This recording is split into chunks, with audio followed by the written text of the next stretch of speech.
Apart from me, you are all men. When will we see a woman as the head of agency, and what are you doing to help this?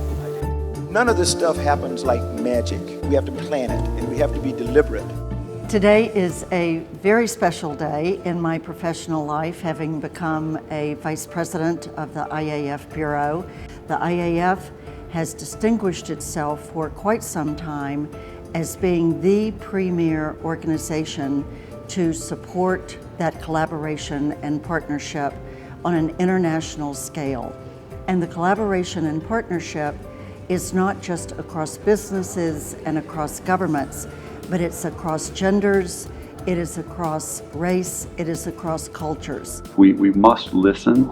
We must listen twice as hard as we try to communicate so that we can incorporate and seek out and not just be passive about it, but actively go and recruit these new dimensions, these new views, these new people, young professionals, people from all over the globe who see things differently.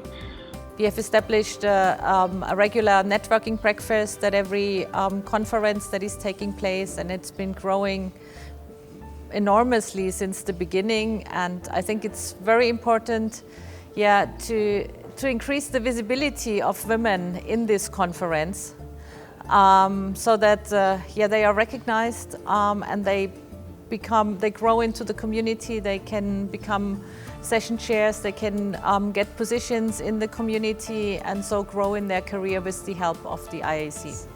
As a woman in space, I warmly welcome and encourage you to join in the future IAC.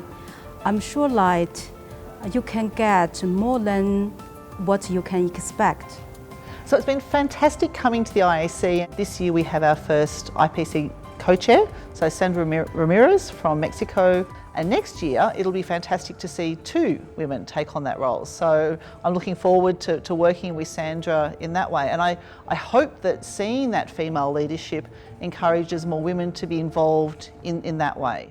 I think that the picture has changed over the years. When I started, there were very few female students, but I have to say right now, actually, I have a lot of female students, and there are more female students actually graduating than male. As an Indian, South African, Australian, coming from a bachelor's degree, only 10% of my class were women, and there was the perception that there was such a minority of women in the space sector, which is still the case. But as I enter the space industry and I see other female engineers, scientists, policymakers entering the space industry, I see this percentage increasing. I think it's a little bit a time after, which is a problem when you have to decide to make a family and to work. It is actually feasible, to do both. Of course, there were some times which were difficult, but it works out. And if there are good infrastructures and help also from the husband, I think it is absolutely possible to combine the two successfully. Well, I am happy to report that during our last astronaut selection, we had 50% women and 50% men. 4 men and 4 women were chosen. Women for the past 20 years have been really accelerating in all the fields of science, technology, engineering, and math, and that's what we need for our future leaders. We would like to have more women engaged in space activities. If you look back to the 60s of the last century, we had the so-called Apollo effect, because the launch of the Apollo rockets to the moon also inspired young people to go into STEM, science, technology, engineering and mathematics. And therefore I think we should look for an Artemis effect in the future, because the diversity of male and female, of people from different countries, this is what makes space a space for the future.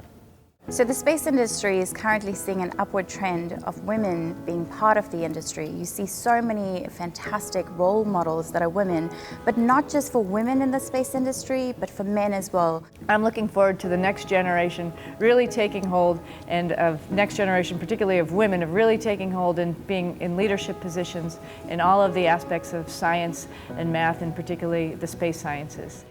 I have been involved with the IAF for the past 4 years as a young professional. Now I'm organizing a workshop for the young professional to better develop and understand the next generation workforce.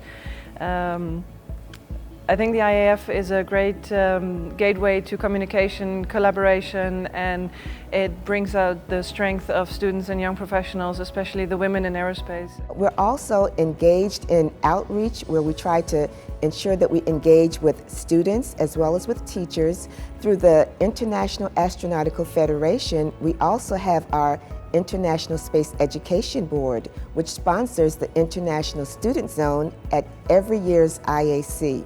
All people are necessary for success. However, we found that we need to focus much more on our girls and women. We need to get them involved, we need to get them inspired, and we definitely need to get them engaged. It's important to have men, women, people from all parts of the globe, all cultures, all races, all religions, and lots of different beliefs, so that you can surface the best ideas, build the best collaborations, and generate the most positive outcomes that are possible through diversity. So come fly with us farther than we are already in low Earth orbit, back to the moon, on to Mars. And I'm ready to see a bunch of women do that.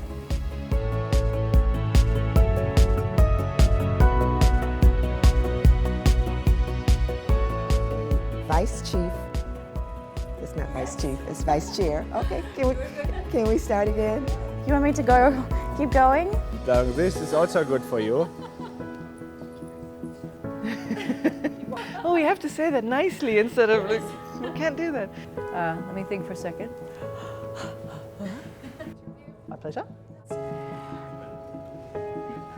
Look at me, I'm Mr. Spaceman, out of control again, stumbling over words again, and I'm finished before I even begin. That's it. Great.